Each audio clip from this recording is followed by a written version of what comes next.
Ruang Pulih, cerita dan edukasi kesehatan mental. Oke, Assalamualaikum warahmatullahi wabarakatuh. Selamat datang teman-teman dari sahabat subuh sekalian, kembali lagi dengan kita. Saya Gofran di sini. Saya Alam. Nah, kebetulan juga nih ada dari komentar kalian, rekan-rekan sahabat subuh. Jadi ngebahas bahwa pembawaannya jangan terlalu kaku gitu, bawanya lebih gaul dikit. Jadi diubah nih, sapaannya apa, Pan? Sapaannya tuh X-Men, apa tuh Pak Ustadz? Edukasi kesehatan mental. Asik, edukasi kesehatan mental. Oke. Jadi kita adalah pahlawan gitu kan. X-Men. X-Men, bener. Ya bukan X ya. Mm-mm. X-Men. Oke, siap. Oke, jadi kembali lagi dengan kita. Di sini kita bakal ngebahas konteksnya nih dengan segmentasi baru yaitu rumah yang sehat. Nah, rumah yang sehat ini juga pasti kan berisi orang-orang yang dimana keluarganya sehat, secara anaknya sehat, terus juga orang tuanya juga sehat. Tapi di sini yang dimaksud bukan sehat secara fisik ya, Yes. sehat secara mental. Menurut Pak Ustadz sendiri, sehat secara mental dalam keluarga dan rumah itu seperti apa Pak Ustadz? Rumah itu Gofran ya, identik dengan pulang kan gitu. Ya. Mau pulang kemana? Ke rumah. Betul. Maka rumah yang sehat itu sebetulnya bukan rumah yang besar, yang mewah, tapi yang nyaman ketika kita pulang. Iya, setuju banget Pak Ustadz. Gitu ya. Saya sampai detik ini kalau ingin pulang ke Garut ya, kenapa? Rumahnya sederhana, tapi yang di dalamnya yang membuat kangen. Ya, apalagi kalau misalkan sekarang ini saya sudah berkeluarga, kan udah nikah belum? Oh belum Pak Ustadz. Iya kebetulan kan belum lulus nih Pak Ustadz nih.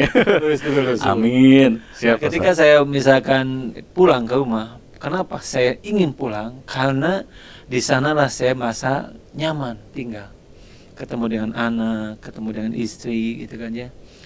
Dan ketika kita ketemu dengan anak, wah itu mereka senang tuh. Apalagi masih ada anak saya 4, ada dua paket lah. Paket yang pertama Meka Medin, anak SMP dan SD. Yang kedua adalah Safa, Marwah Safa gitu. Nah, anak yang paket kedua ini kalau saya pulang, ayah, wah itu HP kita langsung hilang. Nah, jadi rumah yang sehat itu adalah rumah yang membuat kita ini nyaman pulang, kangen pulang, betah di rumah. Dan alhamdulillah saya termasuk yang seperti itu kan. Kalau udah pulang ke rumah teh nyaman gitu. Oke, ngerti banget Pak Ustadz. Jadi menurut Pak Ustadz sendiri itu rumah yang sehat itu juga berarti kita kembali kepada ranahnya untuk berada di lingkungan bersama anggota-anggota keluarga kita. Betul. Selaku Pak Ustadz yang mungkin udah nikah dan juga punya anak. Jadi gimana membuat lingkungan tersebut tuh nyaman, memiliki makna yang dimana juga di situ ada cerita-cerita yang ngebuat kita tuh ngerasa jadi bener-bener aduh kangen banget nih, pengen balik lagi ke rumah gitu Pak Ustadz. Ya, ngebangun rumah yang sehat ini memang sebuah tantangan, Pan. Bukan titik, tapi koma itu. Jadi ibaratnya kalau misalkan kita ngomongin tentang rumah itu, kita sedang ngebangun. Dari mulai pondasi, kita bikin dinding, bikin atap dan lain sebagainya kan gitu ya. Maka rumah yang sehat itu adalah artinya apa? Yang bahasa ketika kita berada di dalamnya itu diterima, dihargai, didengarkan. Mudah, tidak mudah. Karena apalagi kalau misalkan kita sebagai seorang pasangan ya yang sudah berkeluarga, kita punya pasangan, itu tuh istilahnya sekolahnya itu seumur hidup. Saling memahaminya. Karena ketika nanti punya anak satu itu beda lagi. Nah sama seorang anak ketika dia kok ingin pulang, ngerasa apa, pasti ngerasa diterima, dihargai. Nah maka kita sebagai orang tua itu yang paling penting adalah bagaimana menjadikan rumah itu sebagai tempat yang aman, yang nyaman buat anak balik pulang. Gofran nih ketika beres dari sekolah, dari kampus, Ya, pinginnya ke mana? pasti ke rumah dong Pak Ustadz. Kenapa pengen ke rumah? Kalau di rumah tuh pertama emang nyaman banget ya Pak Nyaman, Ustadz ya. Dalam artian tuh nyaman secara mungkin saya bisa beristirahat di sana. Yes. Ditambah lagi juga mungkin ada kedekatan antara saya sendiri sebagai anak kepada orang tua saya, di mana mungkin kayak ada sesuatu hal tuh yang bahkan tanpa diceritakan pun kayak masalahnya tuh reda gitu Pak Ustadz. Ya. Kayak selesai gitu. Kayak misalkan kita mungkin dalam posisi saya sendiri ketika capek kuliah, misalkan capek mengejar kegiatan di luar rumah, kayak kerja kayak gitu. Ketika balik ke rumah tuh akhirnya merasakan emosionalnya di mana kayak oh ini terbayarkan banget gitu Pak Ustadz. Nah mungkin Lagi capek, mm, apa ya, hujan, datang ke rumah udah ada yang nyiapin makanan. aduh iya enak banget itu Pak Betul. Ustadz. Betul. Apalagi pas waktu kita pulang, pas banget menunya sesuai yang kita Pingin. nyaman kan? Nyaman banget Itu tuh Pak rumah yang Ustadz. sehat. Tuh. Jadi rumah yang sehat itu berarti di dalamnya keluarganya sehat. Nah inilah yang sebetulnya yang dibutuhkan oleh kita, Pak. Hari ini terus terang aja saya termasuk orang yang senang makan di rumah, bukan di luar ya. Saya senang, bukan berarti nggak suka makan keluar ya. Tapi entah kenapa saya itu kalau makan lebih nyaman di rumah. Iya, saya juga begitu sih Pak Ustadz. Apalagi makanan yang dimasaknya oleh istri. Nggak punya kan? Belum Pak Ustadz. Bayangin. Aduh. Nah, kebayang juga sih emang ini agak Iya. susah Pak Ustadz benar. Makanya penting Ban kita punya keluarga yang bisa saling menghargai, yang mau saling mendengarkan. Mudah nggak mudah, saya katakan nggak mudah. Tapi kita harus belajar bagaimana ngebangun rumah yang sehat, keluarga yang sehat. Karena setiap anak, setiap kita ini punya persoalannya masing-masing. Dan kita berusaha menjadikan rumah kita ini adalah rumah tempat yang nyaman untuk balik. Di luar kita berekspresi, mungkin dihadapkan dengan tekanan. Balik ke rumah kita mendapatkan ketenangan. Itulah rumah yang sehat. Iya, setuju banget Pak Ustadz. Apalagi di kejadian atau momen belakangan ini kan mungkin kayak kita tuh selalu gimana ya posisinya Pak Ustadz ya, selalu membandingkan antara rukun kita sendiri dengan rukun rumah tetangga gitu. Kayak ibarat katakan selalu ada rumput yang lebih hijau gitu Yes, Pak Ustadz. betul. Masalahnya ya balik lagi kepada diri kita sendiri itu melihat bahwa lingkup ruang keluarga kita tuh seperti apa. Karena menurut saya pribadi juga itu tuh bukan suatu tanggung jawab yang dimana hanya dari perspektif mungkin kalau di saya hanya orang tua saja ya Pak Ustadz. Betul. Tapi itu juga harus jadi tanggung jawab kita Betul. sebagai di posisi anak, Yes. harus bisa menjaga lingkungan keluarga itu biar tetap sehat, biar tetap tentram, biar tetap damai dan Ya. memiliki makna yang istimewa ya Pak Ustadz ya. Ya. Ya kalau kita kaitkan dengan kejadian atau episode yang pertama tentang bullying misalkan ya. Ketika kita mendapatkan masalah di luar, bicaralah kepada orang tua atau kepada kakak kita. Bagusnya sama orang tua. Supaya apa? Supaya orang tua kita tahu kondisi kita. Karena teman-teman kadangkala ada beberapa kasusik di mana ketika dia ada persoalan di sekolah atau di kampus, dia nggak berani cerita kepada orang tuanya. Akhirnya apa yang terjadi? Dia memendam sendiri. Kalau mentalnya kuat, maka dia akan berani menghadapi. Ketika mentalnya lemah, apa yang terjadi? Dia menarik diri dari lingkungan, nggak mau sekolah. Nah kemarin ada kasus man. Gimana tuh Pak Ustadz? Kebetulan saya punya sekolah, Hmm. Global Leadership School, Ya. dari mulai TK, SD, dan juga SMP. Ada salah satu siswa pindahan Oke. daripada di tempat kita ya, dan dia cerita gitu apa yang terjadi pada dirinya. Nah ketika ada persoalan di sekolahnya kemudian itu tidak tuntas dikomunikasikan kepada orang tua, akhirnya apa yang terjadi? Dia nggak mau sekolah, lebih dari 1 bulan nggak mau sekolah. Akhirnya kita ajak diskusi, keluarlah persoalan yang sebenarnya apa. Nah inilah pentingnya kita sebagai orang tua, perspektif sebagai anak, maka kita buka ruang hati kita untuk percaya kepada orang tua kita. Tapi ketika kita sebagai orang tua, maka kita harus mau mendengarkan. Jangan langsung menghakimi, dengerin dulu masalahnya apa. Kalau dalam konteks ketika kita misalkan di kerjaan, misalkan ada tim kita telat, tanya dulu kenapa kamu telat. Jangan langsung dihakimi, lu kenapa sih telat? Lu kenapa telat? Udah tahu ini penting banget. Semuanya pada nunggu, emang siapa lu? Misalkan gitu. Iya. Dia tanya dulu, bro, tumben nih telat datangnya. Kenapa? Ya bos, maaf, ibu saya meninggal. Coba Pak. Iya, harusnya Kalau nanya dia dulu ya Pak dengar Ustadz ya. kemudian sebelum langsung dihakimi apa yang terjadi? Atau misalkan, maaf bos, punten, ibu saya kena serangan jantung. Tadi saya langsung bawa ke rumah sakit IGD. Gitu. Dari sana saya cepat-cepat ke sini. Iya. Terus ibu sama siapa? Saya titipkan kepada dokter yang jaga. Ngebelain kita meeting. Iya. Ya kan? Betul Pak Ustadz. Maka kadang-kala kita harus mau ngedengerin dulu gitu kan. Dan memang seni mendengarkan tuh tidak kalah sulitnya, bahkan menurut saya lebih sulit daripada ngomong. Setuju Pak Ustadz. Kadang-kadang tuh kita lebih mendahulukan keinginan kita sebelum kita mengetahui sebenarnya apa yang dialami sama orang lain ya Pak Ustadz ya. Ya, dan itu memang seni mendengarkan tuh sesuatu yang paling susah. Dan rumah yang sehat menurut saya sih rumah yang mau mendengarkan. Oh, betul, setuju banget Pak Ustadz. Jadi selain mungkin dari tindakannya, terus juga mungkin salah satunya yang Pak Ustadz bilang harus bisa saling mendengarkan. Jadi kalau misalkan kita sebagai anak, mungkin di perspektif anak, ya selain bisa memberikan pendapat, ya juga harus bisa mendengarkan terkait dengan masalah yang sedang kita alami juga gitu ya Pak Ustadz. Betul. Dan mau saling menghargai. Kenapa ini penting mendengarkan dan mau saling menghargai? Karena teman-teman, setiap kita ini pasti ingin dihargai. Kita sebagai orang tua nih, ketika punya anak, hargai pendapatnya, dengerin aja dulu, gitu. Kemudian nanti kita coba diskusikan.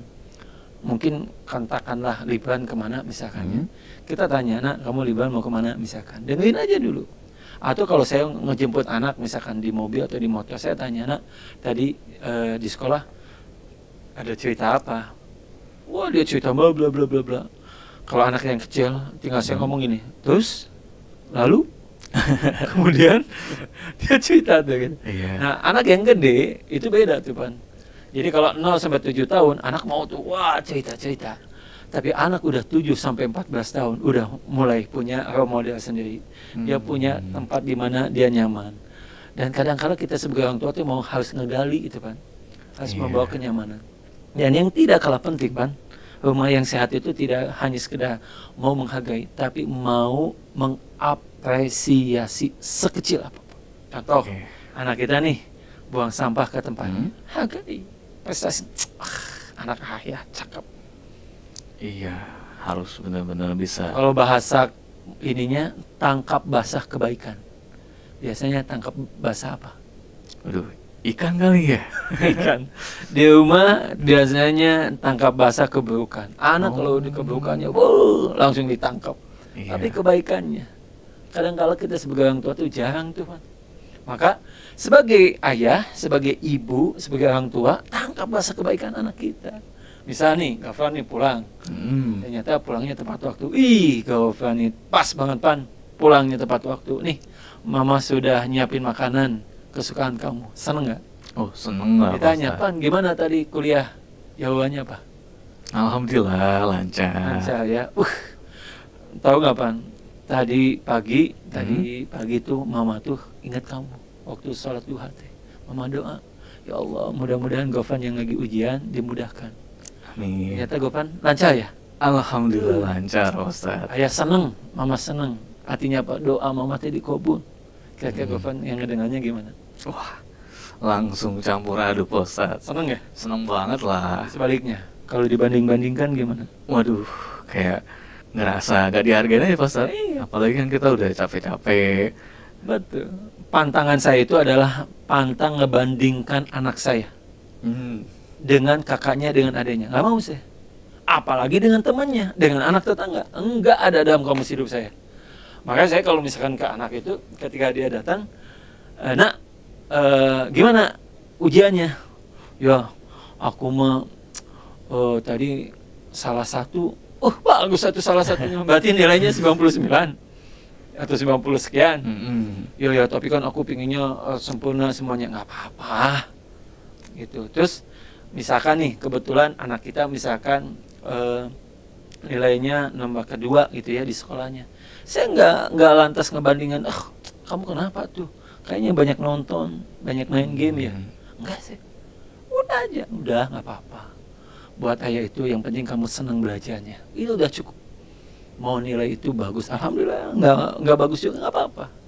Nah jangan bandingkan. Kalau mau ngebandingkan, bandingkan dengan positif Pan. Contoh, Pan. Ini contoh misalkan aku anggaplah ayah Gafran ya. Pan, yang ayah tahu, kamu tuh anaknya tuh rajin Pan. Anaknya tuh pintar banget. Nah tinggal nanti disiplin. Itu yang dibutuhkan. Kalau kamu disiplin, ayah tuh percaya. kamu juga pasti bisa berprestasi seperti kakakmu. Kalau digituin gimana?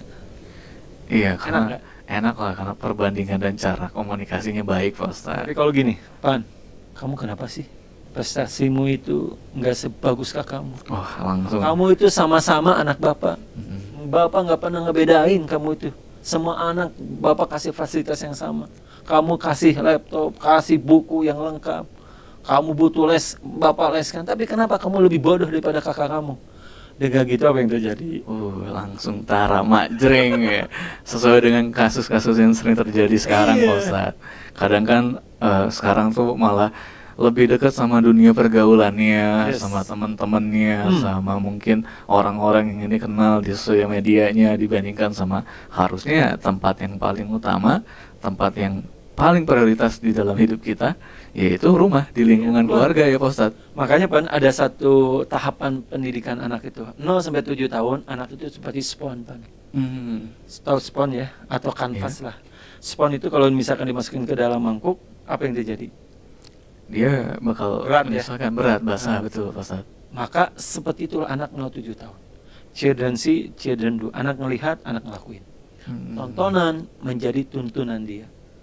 Jadi apa yang dia lihat dari ayahnya, dari ibunya, dari kakaknya, dari saudaranya, dari tontonan dia, itu yang akan di copy paste. Oh berarti menyerap segalanya ya Pak Ustadz ya? Segalanya, baik, benernya, jeleknya diterima semuanya. Maka tugas kita sebagai orang tua mengkondisikan lingkungannya. Maka 0-7 tahun tuh cara bagaimana ngelola emosi anaknya, mengalihkan aja Pak.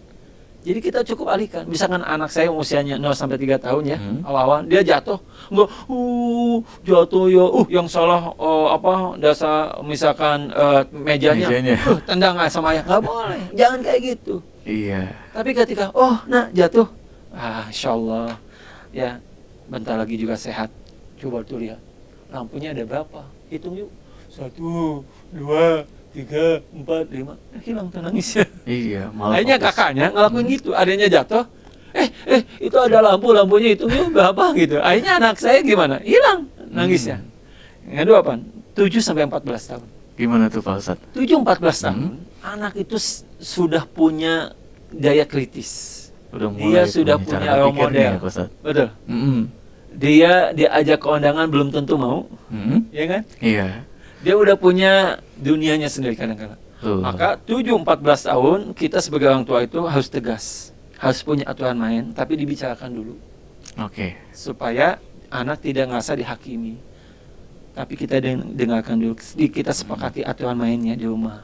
Misalkan main game maksimal jam 9, azan wajib sholat, pada maghrib ke isya misalkan semuanya ngaji, misalkan gitu. Tapi itu sepakati supaya semua juga merasa dihargai. Nah, 14 sampai 21 tahun ke atas. Kan sekarang usia berapa? Udah 22 kebetulan 22 Pak ya. Ustadz. Ke sana, 14 ke sana itu anak itu jadikan sahabat. Iya. Harus banyak ngedengerin. Aturan itu penting, tapi kadangkala buat anak yang sudah dewasa, aturan itu kadangkala mohon maaf ya, itu pentingnya di 7-14 justru. Karena itu pembangunan habits karakternya. 14 tahun ke atas harus mau jadi sahabat. Ngedengerin deh, jangan banyak nuntut, tapi sebaliknya kita tanya dia apa sih yang sedang dia rasakan. Kenapa? Karena jangan sampai nanti justru temennya tempat yang nyaman buat dia kembali. Itu. Tempat cerita. So itu saya Pan. Iya. Tidak sedikit anak kena narkoba itu, anak remaja, pemuda kena narkoba, gagal apa awalnya? Kumpul sama temennya yang tidak baik. Maka rumah yang sehat itu harus tempat yang nyaman untuk sharing, untuk minta pandangan. Saya tanya saya suka nanya kepada adik anak saya. Misal anak saya yang jago ngegambar ya. Nah, kalau ayah mau mengubah kantor ini, menurut kamu kira-kira gimana? Lemari buku ini simpannya di mana? Saya tanya. Mulai saya tanyakan, libatkan. Nah, anak saya yang paling gede itu dia sudah senang dengan MBTI. Oh, bagus banget itu personality ya, Pak Ustadz. Personality. Maka saya tanya, Meka, kalau misalkan teman Meka si Fulan ini kira-kira gimana tuh? Nah, maka solusi rumah sehat itu kan, kalau kita ingin ngebangun rumah sehat, itu ada doanya, Pak. Gimana tuh, Pak Ustadz? Doa dari, kalau saya pakai doa Nabi Nabi Nuh. Rabbi anzilni munzalan mubarakah wa anta khairul munzilin. Ya Allah, tempatkanlah aku di tempat yang penuh dengan keberkahan. Maka kita minta kepada Allah, ya Allah, jadikan rumah ini rumah yang berkah. Tahu nggak berkah itu artinya apa? Berkah, kalau menurut saya tuh berkah maknanya luas Pak Ustadz. Luas. Kayak Apa tuh? kita tuh berada di lingkungan yang tadi Pak Ustadz bilang juga ya, nyaman, Nyaman. tentram, damai. Ya, Kayak memiliki sebuah pengaruh atau aura yang positif gitu Pak betul. Ustadz. Kata Imam Al-Ghazali, berkah itu bimana ziyadatul khair. Bertambahnya kebaikan. Berkah itu dahsyat. Makanya semoga berkah ya. Barakallah ya. Nah, berkah itu bertambah kebaikan. Ada berapa? Ada 5, Pan. 1, bertambah iman. Oke. 2, bertambah tenang. 3, bertambah bahagia. Oke. 4, bertambah nyaman. 5, bertambah sejahtera secara ekonominya. Oh, maknanya besar banget ya Pak Ustadz ya. Luas, gede. Maka rumah yang berkah itu adalah rumah yang membawa ketenangan, kebahagiaan, kenyamanan, bahkan kesejahteraan lahir dan batinnya. Maka bagaimana supaya rumah kita ini berkah? Lakukanlah kebaikan-kebaikan di rumah tersebut. Kebaikan paling sederhana apa? Kita mendoakan. Saya punya anak, Rabbi habi minas solihin, ya Allah, jadikan anak kami anak-anak yang soleh-solehah. Gitu kan? Iya Pak Ustadz. Maka anak pun sama kepada orang tuanya, ngadoain Rabbi fili wali walidayya warhamhuma. Kamar ini sigoro. Iya, sebagaimana orang tua kita menyayangi kita di waktu kecil kan gitu tuh Iya. doanya. Maka saling mendoakan. Doa kuncinya, Pan. Yang kedua, kita sepakati aturan mainnya supaya rumah kita ini nyaman. Yuk, apa yang bisa kita lakukan? Misalkan nih, saya nanya ke Gopan, biar rumah kita nyaman, ada usulan nggak? Wah, kalau misalkan di perspektif saya Pak Ustadz ya, di umur yang tadi Pak Ustadz bilang 14 sampai menuju dewasa awal, itu paling penting banget buat kita tuh bisa dihargai perspektifnya kayak gimana Pak Ustadz. Oke. Jadi pendapat dari sudut pandang kita, Yes. kenapa kita memilih pilihan tersebut tuh jangan langsung dinilai, enggak bener, tapi ditanyain alasannya kenapa, Maka saya tujuannya suka apa. nanya, Pan, ke anak-anak tuh, apa yang bisa kita lakukan supaya rumah kita tambah nyaman? Iya, paham Pak Ustadz. Karena kan balik lagi juga perspektifnya itu tergantung sama waktu ya Pak Ustadz ya. Betul. Jadi kita tanya kepada anak-anak kita. Nah, apalagi yang bisa kita lakukan supaya rumah kita sehat gitu ya, nyaman. Ada hal yang penting, Pak, Apa itu Pak Ustadz? yaitu bagaimana kita saling memberikan hadiah Oke. kecil tapi berdampak besar. Maknanya ya Pak Ustadz ya. Misalkan saya pulang dari mana gitu, saya berusaha bawa hadiah sekecil apapun. Ya, tentu yang sehat lah secara makanan, kalau makanan. Dan mungkin sesekali kita ajak juga keluarga kita keluar tuh. Healing lah, Pan. Ya, healing itu penting. Betul. Betul. Healing itu penting, tapi jangan lupa membangun keluarga yang atau rumah yang sehat itu jauh lebih penting. Iya. Jangan sampai kita nyaman di luar, di kafe, di villa, di rumah sendiri nggak nyaman. Nah, itu penting tuh. Ya, sesekali kita keluar.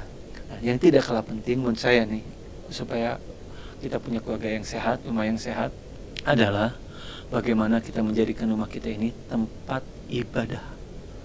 Oke. Jadi ada tipe rumah, Pan. Rumah sakit, tempat dirawat anak. Iya. Rumah kayak hotel, tahu? Apa tuh Pak Ustadz? Tempat tidur doang. Oh iya. Rumah kayak restoran, apa itu? Tempat makan dong Tempat berarti kita Pak Ustadz. makan. Mm-mm. Betul. Iya. Tapi rumah kita juga jadikanlah seperti masjid, tempat kita. Beribadah. Maka rumah yang sehat itu di dalamnya bukan sekedar tempat kita tidur, tempat kita makan, tempat kita katakanlah dirawat ketika sakit, tapi jadikan juga rumah kita ini seperti masjid, gunakan untuk beribadah. Itulah yang nanti akan menghadirkan keberkahan di keluarga kita. Wah, ini benar-benar pembahasan yang sangat bermakna banget nih Pak Ustadz nih. Soalnya kan mungkin dalam konteks di kejadian sekarang ini, kasus sekarang ini tuh memang yang tadi sudah dibilang juga, kayak jatuhnya permasalahannya tuh yang pendidikan harusnya diberikan di saat anak itu masih kecil, Yes. anak itu di usia tadi 7 sampai 14 tahun dan seterusnya. Mungkin kadang kesadaran dari anak ataupun kesadaran dari orang tua itu telat Pak Ustadz. Rumah itu kan sekolah pertama, Man. Iya. Rumah itu sekolah pertama. Tapi buat rekan-rekan X-Men sekalian ini, kalau misalkan untuk perubahan itu nggak ada kata terlambat ya Pak Ustadz Nggak ya. ada. Jadi mungkin dari konten ini, dari podcast ini juga memiliki manfaat atau makna buat sahabat-sahabat X-Men sekalian, di posisi kalian mungkin rekan sebagai orang tua, juga di posisi sebagai anak, gimana caranya menjaga kedekatan, menjaga bonding antara anak dan orang tua dan anak. Itu juga menjadi peran yang dimana tanggung jawab masing-masing agar menjaga keluarga itu keluarga yang sehat. Sehat secara apa? Bukan hanya secara fisik saja, tapi sehat juga secara mental, begitu ya Pak Ustadz. Betul, Pan. Oke, dari sini juga kita bisa melihat bahwa mungkin konten ini juga berpengaruh bukan hanya untuk kalian yang mendengarkan saja. Diharapkan bahwa ini juga bisa dibagikan kepada rekan-rekan sekalian, kepada keluarga-keluarga, mungkin saudara-saudara X-Men sekalian, sehingga ilmunya atau dampaknya dari sini juga memiliki dampak yang begitu bermanfaat ya Pak Ustadz ya. Betul. Oke, begitu saja pembahasan podcast kita di episode 2 kali ini. Terima kasih sudah menonton, sahabat X-Men. Sampai berjumpa di episode selanjutnya. Terima kasih. Terima kasih. Terima kasih. Sampai jumpa di episode selanjutnya.